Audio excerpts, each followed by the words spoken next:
Hi guys, welcome back to my channel. Friends ನೋಡಿ, ಈ ರೀತಿ ಡಿಸೈನ್ಸ್ಗಳನ್ನ ಕ್ಲಾಸ್ಗಳನ್ನ ಹಾಕಿದ್ದೆ ನಾನು. ನೀವು ಯಾರಾದರೂ ಈಗ ತಾನೇ ನನ್ನ ವೀಡಿಯೋಸ್ನ ನನ್ನ ಚಾನಲ್ಗೆ ವಿಸಿಟ್ ಮಾಡಿದರೆ ಹಿಂದೂ ಕ್ಲಾಸ್ಗಳನ್ನ ನೋಡ್ಕೊಳ್ಳಿ. ನೋಡಿ, ಈ ರೀತಿ ಯಾವ ರೀತಿ ನಾವು ಮಾಡಬೇಕು ಅನ್ನೋದನ್ನು ಕ್ಲಾಸ್ ಹಾಕಿದ್ದೀನಿ.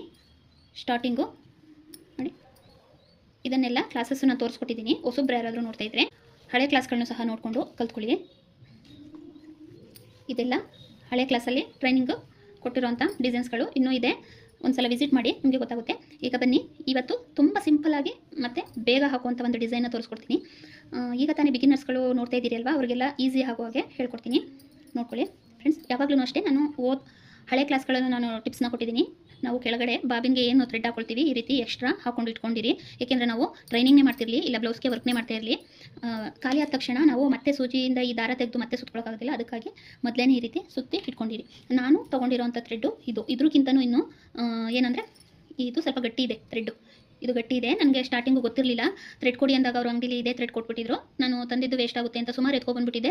ಕೊಡಿ ಅಂದಿದ್ದಕ್ಕೆ ಕೊಟ್ಟಿದ್ರು ಅಂತ ನಾನು ಟ್ರೈನಿಂಗ್ ಮಾಡುವಾಗ ವೇಸ್ಟ್ ಆಗುತ್ತೆ ಅಂತ ಇದನ್ನೇ ಹಾಕ್ತಿದ್ದೀನಿ. ಏನು ತೊಂದರೆ ಇಲ್ಲ, ಇದನ್ನು ಚೆನ್ನಾಗಿ ಬರ್ತಾ ಇದೆ. ಆದರೆ ಇದರಲ್ಲಿ ಇನ್ನೂ ತೆಳುವಾಗಿ ಈ ಹೂ ಕೊಟ್ಟೋದು ಥ್ರೆಡ್ ಬರುತ್ತೆ ಅಲ್ವಾ, ಆ ರೀತಿದು ತೊಗೊಂಡ್ರೆ ಬೆಟರ್ ಅಂತ ಹೇಳ್ತಾರೆ. ನಾನು ಸದ್ಯಕ್ಕೆ ತೊಗೊಂಡಿದ್ದನ್ನು ವೇಸ್ಟ್ ಮಾಡಬಾರ್ದು ಅಂತ ಇದರಲ್ಲಿ ಹಾಕ್ತಿದ್ದೀನಿ. ಇದನ್ನು ಏನು ತೊಂದರೆ ಇಲ್ಲ, ಚೆನ್ನಾಗಿ ಬರ್ತಾ ಇದೆ. ನೋಡಿ, ಈ ರೀತಿ ಇರುತ್ತೆ ಅಲ್ವಾ ಥ್ರೆಡ್ಡು, ಅದನ್ನು ನೀಟಾಗಿ ಒಂದು 3-4 ಬಾಬಿನ್ಗಳಿಗೆ ನೀಟಾಗಿ ಸುತ್ತಿ ಇಟ್ಕೊಬಿಡಿ. ಯಾಕೆಂದರೆ ನಾವು ಟ್ರೈನಿಂಗ್ ಮಾಡುವಾಗ ಒಂದು ಖಾಲಿ ಆಯಿತು ಅಂದಾಗ ನೆಕ್ಸ್ಟು ಕೆಳಗಡೆ ಮಾತ್ರ ಅಲ್ವಾ ಚೇಂಜ್ ಮಾಡ್ಕೊಂಡು ಹಾಕೊಬಿಡ್ಬೋದು. ನೋಡಿ, ಈಗ ಫಸ್ಟ್ ಒಂದು ಲೈನನ್ನು ನಾನು ಸಿಲ್ವರ್ ಕಲರಲ್ಲಿ ಹಾಕೊಂಡು ಇಟ್ಕೊಂಡಿದ್ದೀನಿ. ಇದಕ್ಕೆ ನಿಮಗೆ ಒಂದು ಟ್ರಿಕ್ಸ್ ಆಗಿ ಹೇಳ್ಕೊಡ್ತೀನಿ. ಯಾಕೆಂದರೆ ಈಗ ತಾನೇ ಬಿಗಿನರ್ಸ್ಗಳು ಕಲಿತಾ ಇರ್ತೀರಲ್ವಾ. ನೋಡಿ, ಈ ಥರ ಟೇಪನ್ನು ತೊಗೊಂಡಿದ್ದೀನಿ. ಈ ಡಿಸೈನ್ಗೆ ನೋಡಿ, ಸ್ಟಾರ್ಟಿಂಗು ನಿಮಗೆ ಗೊತ್ತಾಗಲಿಲ್ಲ ಅಂದರೆ ನೋಡಿ, ಇಲ್ಲಿ ಒಂದಲ್ಲಿ ಈಗ ಇಟ್ಕೊಂಡಿದ್ದೀನಿ ಅಲ್ವಾ, ಒಂದು ಅರ್ಧ ಇಂಚಿಗೆ ಒಂದೊಂದು ಮಾರ್ಕನ್ನು ಮಾಡ್ಕೊಳ್ಳಿ. 1/2 ಇಂಚ್ ಕಾಣಿಸ್ತಿದೆಯಾ? ನೋಡಿ, 1/2 ಇಂಚಿಗೆ ಸುಮ್ಮನೆ ಹೀಗೆ ಒಂದೊಂದು ಮಾರ್ಕ್ ಮಾಡ್ಕೊಳ್ಳಿ. ಏಕೆ ಅಂದರೆ ನಿಮಗೆ ಒಂದು ಉದ್ದ ಒಂದು ತುಂಡ ಬರುತ್ತೆ ಅಲ್ವಾ, ಅದಕ್ಕೋಸ್ಕರ ಈ ಮಾರ್ಕಿಂಗ್ ಮೆಥಡನ್ನು ಹೇಳ್ಕೊಡ್ತಾ ಇದ್ದೀನಿ. ಅರ್ಧ ಇಂಚಿಗೆ ಹಾಕೊಳ್ಳಿ. ಇನ್ನೂ ಸ್ವಲ್ಪ ಚಿಕ್ಕದಾಗಿ ಹಾಕ್ಕೊಳ್ತೀವಿ ಅಂದರೆ ನೀವು 1/4 ಇಂಚಿಗೆ ಹಾಕ್ಕೊಂಡ್ರೆ ಚಿಕ್ಕದಾಗಿ ಮಾಡ್ಕೋಬೋದು. ಈಗ ನಿಮಗೆ ಗೊತ್ತಾಗೋಕ್ಕೋಸ್ಕರ ನಾನು ಸ್ವಲ್ಪ ದೊಡ್ಡದಾಗೆ ಹಾಕ್ತಾಯಿದ್ದೀನಿ. ನೋಡಿ, 1/2 ಇಂಚಿಗೆ ಮಾರ್ಕ್ ಮಾಡ್ಕೊಂಡಿದ್ದೀನಿ. ಕಾಣಿಸ್ತಿದೆ ಅಲ್ವಾ? ಈಗ ಬನ್ನಿ ಒಂದು ಲೀಫ್ ಡಿಸೈನ್ ಕ್ರಿಯೇಟ್ ಮಾಡೋಣ. ನಿಮಗೆ ಈಸಿ ಆಗಲಿ ಅಂತ ಈ ಮೆಥಡ್ ಹೇಳ್ಕೊಡ್ತಿದ್ದೀನಿ. ಈಗ ತಾನೇ ಕಲಿತಿರೋರು ಅಲ್ವಾ ನನ್ನ ವೀಡಿಯೋಗಳನ್ನ ನೋಡ್ತಿರೋದು, ಅದಕ್ಕೋಸ್ಕರ. ಇಲ್ಲಿ 1/2 ಇಂಚ್ ಹಾಕೊಂಡಿದ್ದೀನಿ ಅಲ್ವಾ, ಫಸ್ಟು ಸ್ಟಾರ್ಟಿಂಗ್ ಹಾಕೊಂಡಿರೋದನ್ನ ಬಿಟ್ಬಿಡಿ. ಎರಡನೇದಿದೆ ಅಲ್ವಾ, ಅಲ್ಲಿಂದ ಸ್ಟಾರ್ಟ್ ಮಾಡ್ಕೊಳ್ಳಿ. ಇದಕ್ಕೆ ನಾನು ಇಲ್ಲಿ ನಿಲ್ಲಿಸ್ಕೋತಾ ಇಲ್ಲ ಮೂಮೆಂಟ್ನ, ಇದು ಹಾಗೇನೇ ಹೀಗೆ ಆ್ಯಕ್ಷನ್ ಆಗಬೇಕು. ಯಾಕೆಂದರೆ ಲೀಫ್ ಡಿಸೈನ್ಗಳಿಗೆ ಈ ರೀತಿ ನಾವು ಕಾಲಲ್ಲಿ ಈ ರೀತಿ ಮಾಡ್ಕೊಳ್ಬೇಕು. ಅದಕ್ಕೋಸ್ಕರ ಇಲ್ಲಿ ಸೆಟ್ ಮಾಡಿ ನಿಲ್ಲಿಸ್ಕೊತಾ ಇಲ್ಲ. ಇದಕ್ಕೆ ಜರಿ ಥ್ರೆಡ್ ಲೈನ್ ಹಾಕೊಂಡಿದ್ದೀನಿ ಅಲ್ವಾ, ಇದಕ್ಕೆ ನಾನು ಈ ರೀತಿ 2.5 ಕಾಣಿಸ್ತಿದೆಯಾ? ನೋಡಿ, 2 ಮತ್ತು 3 ಇದೆಯಲ್ವಾ, ಅದ್ರ ಮಧ್ಯೆ ನಿಲ್ಲಿಸ್ಕೊಂಡ್ರೆ 2.5 ಆಗುತ್ತೆ. ಆ 2.5ಗೆ ನಿಲ್ಲಿಸ್ಕೊಂಡು ಈ ಲೈನನ್ನು ಹಾಕೊಂಡಿದ್ದೀನಿ. ಈಗ ಬನ್ನಿ ಲೀಫ್ ಡಿಸೈನ್ನ ತೋರಿಸ್ಕೊಡ್ತೀನಿ.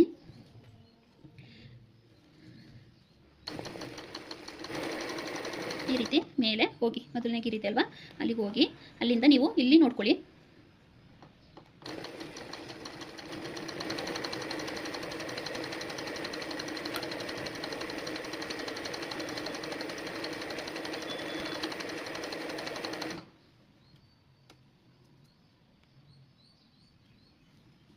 ಈ ರೀತಿ ಒಂದು ಲೀಫ್ ಆಗುತ್ತೆ. ಈ ಲೀಫ್ ಆದಮೇಲೆ ನೀವೀಗ ಈಗ ಹೋಗಿ ಹೀಗೆ ಮಾಡಿದ್ರಿ ಅಲ್ವಾ ಲೀಫ್ಗೆ, ಈಗ ಏನು ಮಾಡ್ಕೊಳ್ಳಿ, 0 ಬಂದುಬಿಡಿ. 0ದಲ್ಲಿ ಬಿಟ್ಕೊಂಡು ನೆಕ್ಸ್ಟ್ ಲೈನ್ ಏನು ಹಾಕಿದ್ದೀನಿ ಮಾರ್ಕು ಅರ್ಧ ಇಂಚಿಗೆ, ಅಲ್ಲಿಗೆ 0ದಲ್ಲೇ ಈ ಲೈನ್ ಏನಿದೆ ಅದ್ರ ಪಕ್ಕನೇ ತೊಗೊಂಡು ಬನ್ನಿ. ಆ ಗೀರಿಗೆ ಸ್ಟಾಪ್ ಮಾಡ್ಕೊಳ್ಳಿ.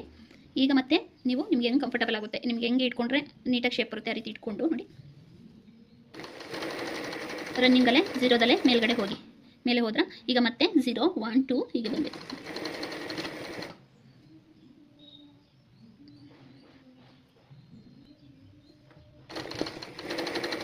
ನೋಡಿ, ಹೀಗೆ ಸ್ವಲ್ಪ ದೊಡ್ಡದಾಗಿ ಬಂದು ಸೆಂಟರಲ್ಲಿ ಸ್ವಲ್ಪ ಜಾಸ್ತಿ ತೊಗೊಂಡು ಮತ್ತೆ ಡೌನಲ್ಲಿ ಬರಬೇಕು, ಮತ್ತೆ ಕಮ್ಮಿ ಮಾಡಿಕೊಂಡು ಹೀಗೆ ಬರಬೇಕು. ಅಲ್ಲಿಗೆ ಮತ್ತೆ ನಿಲ್ಲಿಸಿ, ಮತ್ತೆ ಅದ್ರ ಪಕ್ಕನೇ ಸ್ಟ್ರೈಟಾಗಿ ನೆಕ್ಸ್ಟ್ ಲೈನಿಗೆ ಬನ್ನಿ.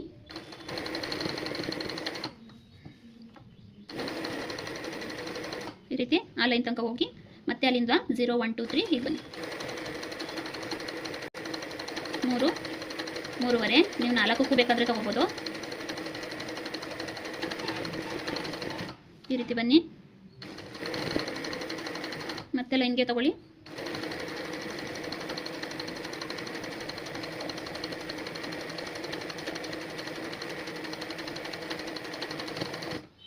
ಇದೇ ರೀತಿ ಮಾಡ್ಕೊಂಡು ಹೋಗಿ. ನಿಮಗೆ ಆಗ ಒಂದೇ ಅಳತೆಯಲ್ಲಿ ಬರುತ್ತೆ. ಮತ್ತು ಮಧ್ಯದಲ್ಲೂ ಬೇಕು ಅಂದರೆ ನೀವು ಬೇರೆ ಡಿಸೈನ್ ಹಾಕೋಬೋದು. ಇಲ್ಲಾಂದರೆ ಈ ಲೆಂತನ್ನು ಅರ್ಧ ಇಂಚಿಗೆ ಇಟ್ಟಿರೋದನ್ನ ಕಮ್ಮಿಗೆ ಮಾಡ್ಕೊಂಡು ಬೇಕಾದ್ರೂ ಹಾಕೋಬೋದು.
ನೋಡಿ ಕಾಣಿಸ್ತಿದೆಯಾ?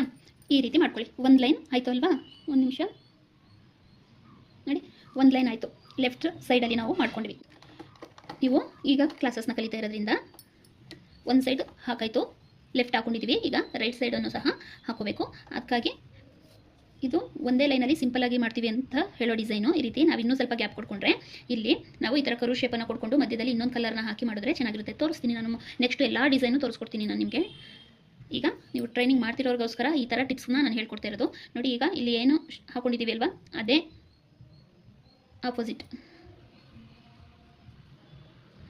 ಆಪೋಸಿಟಿಗೆ ರೈಟ್ ಸೈಡನ್ನು ಹಾಕೊಳ್ಳಿ. ಈ ಥರ ನೀವೆಲ್ಲ ಪ್ರಾಕ್ಟೀಸ್ ಮಾಡೋದ್ರಿಂದ ಎಷ್ಟು ನೀವು ಪ್ರಾಕ್ಟೀಸ್ ಮಾಡ್ತೀರಿ ಅಷ್ಟು ಬೇಗ ನಿಮಗೆ ಇದು ಮಿಷಿನನ್ನು ಯಾವ ಥರ ನಾವು ಕಂಟ್ರೋಲಲ್ಲಿ ಇರುತ್ತೆ, ಯಾವ ಥರ ಕಂಟ್ರೋಲ್ ತೊಗೋಬೇಕು, ಯಾವ ರೀತಿ ನಾವು ವರ್ಕನ್ನು ಮಾಡಬೇಕು ಅನ್ನೋದೆಲ್ಲ ನಿಮಗೆ ಆದಷ್ಟು ಗೊತ್ತಾಗುತ್ತೆ. ಅದಕ್ಕೋಸ್ಕರ ಎಷ್ಟು ವರ್ಕ್ ಮಾಡ್ತೀರಿ ಆಗಲೇ ನಿಮಗೆ ಈ ರೀತಿ ಲೆಗ್ ಮೂಮೆಂಟ್ಸ್ ಆಗಿರ್ಬೋದು, ನೀವು ಈ ರೀತಿ ರೊಟೇಟ್ ಮಾಡೋದೇ ಆಗಿರ್ಬೋದು ಗೊತ್ತಾಗಬೇಕು ಅಂದರೆ ವರ್ಕ್ ಆಗಬೇಕು. ನೀವೇನೇ ವೀಡಿಯೋ ನೋಡಿದ್ರೂ ಪ್ರಯೋಜನ ಇಲ್ಲ, ವರ್ಕ್ ಮಾಡಬೇಕು. ಮತ್ತು ನಿಮ್ಗೊಂದು ಟಿಪ್ಸ್ ಹೇಳ್ತೀನಿ ಫ್ರೆಂಡ್ಸ್.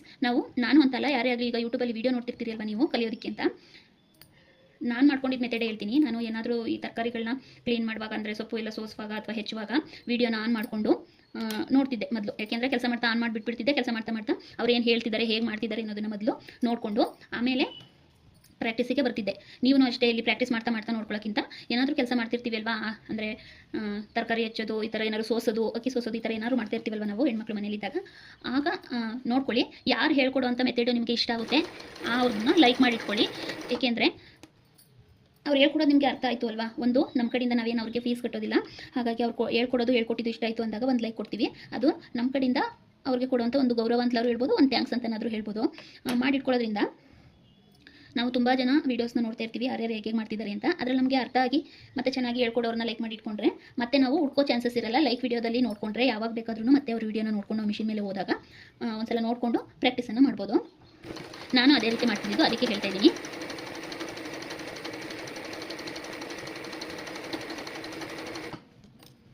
ಅಲ್ಲಿ ಹೇಗೆ ಮಾಡಿದ್ರಿ ಹಾಗೆಯೇ ಈ ಸೈಡನ್ನು ಮಾಡ್ಕೋಬೇಕು.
ನೋಡಿ, ಈ ರೀತಿ ಹಾಕೊಳ್ಳೋದು. ಈ ರೀತಿ ಪ್ರಾಕ್ಟೀಸ್ ಮಾಡೋದ್ರಿಂದ ಲೀಫ್ ಕ್ರಿಯೇಟ್ ಮಾಡೋದು ಬರುತ್ತೆ, ಮತ್ತು ಆಪೋಸಿಟ್ ಹಾಕೊಳ್ಳೋದು ಬರುತ್ತೆ. ಈ ಲೈನ್ ಇಲ್ದೇ ಹಾಗೆ ಹಾಕಿದ್ರೆ ಅದು ತುಂಬ ಚೆನ್ನಾಗಿ ಬರುತ್ತೆ ನೆಕ್ಗೆ. ಹಾಗೆ ಸ್ಕಿಪ್ ಮಾಡಬೇಡಿ. ನೋಡಿ, ನಿಮಗೆ ಹೇಳೋದಿತ್ತು ನನಗೆ ಟೈಮು ಸಾಕಾಗ್ತಿಲ್ಲ, ಯಾಕೆಂದರೆ ನಾನು ಇನ್ನೂ ಕಲಿತಾ ಇದ್ದೀನಿ. ಬರೀ ಈ ವರ್ಕ್ನೇ ಅಲ್ಲ, ಇನ್ನೂ ವರ್ಕನ್ನು ಕಲಿತಾ ಇದ್ದೀನಿ ಬೇರೆ ಬೇರೆ. ಅದೇನು ಅಂತ ನಾನು ಕಲಿತ ಮೇಲೆ ನಿಮಗೆ ಮುಂದೆ ಹಾಕುವಂಥ ಕ್ಲಾಸ್ಗಳಲ್ಲಿ ಹೇಳ್ತೀನಿ. ಈಗಷ್ಟೇ ಕಲಿತಾ ಇದ್ದೀನಿ, ಇನ್ನೂ ಒಂಥರ ಇದಕ್ಕೆ ಸಂಬಂಧಪಟ್ಟ ಹಾಗೇ ಕಲಿತಾ ಇದ್ದೀನಿ. ನೆಕ್ಸ್ಟ್ ಕ್ಲಾಸ್ಗಳಲ್ಲಿ ಹೇಳ್ಕೊಡ್ತೀನಿ. ಈಗ ಸದ್ಯಕ್ಕೆ ನಾನು ನಿಮಗೆ ಸೋಮವಾರ, ಬುಧವಾರ, ಶುಕ್ರವಾರ ವಾರದಲ್ಲಿ 3 ಕ್ಲಾಸನ್ನು ಹಾಕ್ಕೊಡ್ತೀನಿ. ನೀವು ಅದನ್ನು ನೋಡಿ ಕಲ್ತ್ಕೊಳ್ಳಿ. ಹೊಸಬ್ರು ಯಾರು ನೋಡ್ತಿದ್ದೆ ಫಸ್ಟಿಂದನೂ ನಾನು ಏನೇನು ಮೆಟೀರಿಯಲ್ಸು, ಯಾವ ಮಿಷಿನು, ಮೋಟರ್ ಹೇಗಿದೆ, ಏನೇನು ನಾನು ಯೂಸ್ ಮಾಡ್ತೀನಿ, ಆ ಥರ ಥ್ರೆಡ್ ಹಾಕೋತೀನಿ, ಎಲ್ಲನೂ ಕ್ಲಾಸ್ ಮಾಡಿದ್ದೀನಿ. ಎಲ್ಲ ನೋಡ್ಕೊಂಡು ಕಲ್ತ್ಕೊಳ್ಳಿ. ಇದು ಶುಕ್ರವಾರ ಹಾಕ್ತಾ ಇರೋ ಕ್ಲಾಸು. ನೀವು ಶನಿವಾರ ಭಾನುವಾರ ಎಲ್ಲ ಹಾಕೋದಿಲ್ಲ ನಾನು. ನೀವು ಆದಷ್ಟು ಪ್ರಾಕ್ಟೀಸ್ ಮಾಡಿ. ನೋಡಿ, ಈಗ ಇನ್ನೊಂದು ಡಿಸೈನು ತೋರಿಸ್ತೀನಿ, ಅದನ್ನು ನೀವು ಪ್ರಾಕ್ಟೀಸ್ ಮಾಡಿ. ಇದನ್ನು ಅಷ್ಟೇ ಇದೇ ಥರ ಹೇಳ್ಕೊಡ್ತೀನಿ. ಹಾಫ್ ಇಂಚಿಗೆ ಮಾರ್ಕನ್ನು ಮಾಡಿಕೊಂಡು ನೀವು ಕ್ರಿಯೇಟ್ ಮಾಡ್ತಾ ಹೋಗಿ, ಅದನ್ನು ಚೆನ್ನಾಗಿ ಬರುತ್ತೆ. ಇದು ನಾನು ಹೇಳ್ಕೊಟ್ಟಿನೇ ಕಲೀರಿ ಅಂತ ಹೇಳ್ತಿಲ್ಲ, ಬೇರೆ ಬೇರೆ ಡಿಸೈನ್ ಎಲ್ಲ ನೀವೇ ಮಾರ್ಕ್ ಮಾಡಿಕೊಂಡು ನೀಟಾಗಿ ಪ್ರಾಕ್ಟೀಸ್ ಅನ್ನೋದನ್ನು ಮಾಡಿ. ನೋಡಿ, ಇಲ್ಲಿ ಒಂದು ಲೈನ್ ಹಾಕಿದ್ದೀನಿ ಅಲ್ವಾ, ಇಲ್ಲಿಗೆ ಸುಮ್ಮನೆ ಒಂದು ಹಾಫ್ ಇಂಚಿಗೆ. ಚಿಕ್ಕಾಗಬೇಕು ಅಂದರೆ ಕಾಲು ಇಂಚಿಗೆ ಹಾಕೊಳ್ಳಿ. ನಾನು ನಿಮಗೆ ತೋರ್ಸೋಕ್ಕೋಸ್ಕರ ಹಾಫ್ ಇಂಚಲ್ಲಿ ತೋರಿಸ್ತಾ ಇದ್ದೀನಿ.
ಈ ರೀತಿ ಪ್ರಾಕ್ಟೀಸ್ ಅನ್ನೋದನ್ನು ಮಾಡಿ.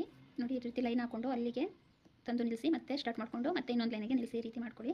ಇದರಲ್ಲೂ ಇಲ್ಲಿಗೆ ಒಂದು ಲೀಫನ್ನು ಹಾಕ್ಕೊಂಡ್ರೆ ಅದನ್ನು ಚೆನ್ನಾಗಿ ಕಾಣುತ್ತೆ. ನೋಡಿ, ಈ ಸೆಂಟರ್ ಏನಿದೆ ಅಲ್ಲಿಗೆ ಲೀಫ್ ಹಾಕಿ ಸೆಂಟರ್ಗೆ ಚೆನ್ನಾಗಿ ಕಾಣುತ್ತೆ. ಅದನ್ನು ಒಂದು ಡಿಸೈನು ಮಾಡಿಕೊಂಡು ಈ ರೀತಿ ಖಾಲಿ ಇರೋದಕ್ಕೆ ಬಿಡಬೇಡಿ. ಒಂದು ಫ್ರೇಮಿಗೆ ನೀಟಾಗಿ ಹಾಕ್ಕೊಂಡಿದ್ದೀವಿ ಅಂದರೆ ಅಲ್ಲಿ ಏನೇನು ಜಾಗ ಇರುತ್ತೆ ಅಲ್ಲಿಗೆ ಫ್ಲವರ್ ಡಿಸೈನು ಏನೇನು ಮಾಡ್ಬೋದು ಅನಿಸುತ್ತೆ ನಿಮಗೆ, ಆ ರೀತಿ ಮಾಡ್ಕೊಳ್ಳಿ. ನೋಡಿ, ಈ ರೀತಿ ಎಲ್ಲ ಫ್ಲವರ್ ಡಿಸೈನು ಮತ್ತು ಲೀಫ್ ಡಿಸೈನು ಹೀಗೆ ಸಣ್ಣ ಸಣ್ಣದಾಗಿ ಪುಟ್ಟಾಗಿ ಹೀಗೆ ಈ ರೀತಿ ಪೆಟಲ್ಲು ಹೀಗೆ ಸಿಂಗಲ್ ಎಲ್ಲನೂ ಇಲ್ಲಿ ಉಳ್ಕೊಂಡಿರೋ ಜಾಗದಲ್ಲಿ ಆದಷ್ಟು ಟ್ರೈಲ್ ಮಾಡಿ. ಒಂದು ಸಲ ರಿಂಗನ್ನು ಫಿಟ್ ಮಾಡ್ಕೊಂಡಿದ್ರೆ ಅಂದರೆ ಕಲಿಬೇಕಾಗಿರೋರು ಪೂರ್ತಿ ಎಲ್ಲೆಲ್ಲಿ ಜಾಗ ಇದೆ ಅಲ್ಲಿ ಏನೇನು ಕ್ರಿಯೇಟ್ ಮಾಡೋಕ್ಕಾಗುತ್ತೆ ಅದನ್ನೆಲ್ಲ ಕ್ರಿಯೇಟ್ ಮಾಡಿಕೊಂಡು ಟ್ರೈನಿಂಗ್ ಅನ್ನೋದನ್ನು ಮಾಡ್ಕೊಳ್ಳಿ.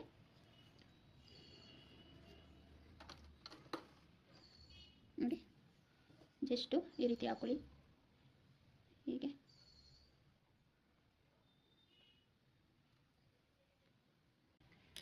ಇದನ್ನು ಸುಮ್ಮನೆ ಈ ರೀತಿ ಟ್ರೈ ಮಾಡಿ.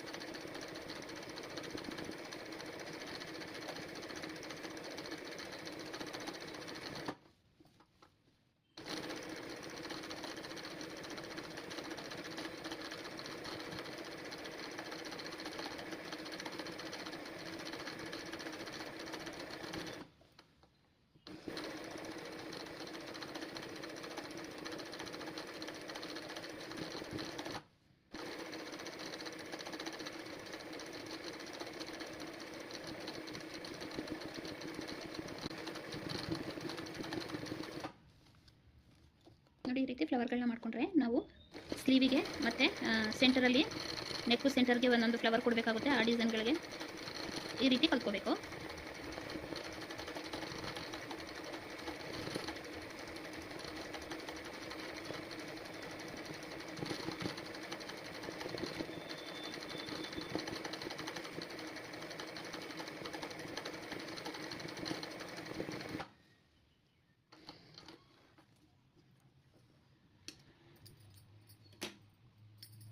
ನೋಡಿ ಇವತ್ತು ಟ್ರೈನಿಂಗಲ್ಲಿ ಈ ರೀತಿ ಹೇಳ್ಕೊಟ್ಟಿದ್ದೀನಿ.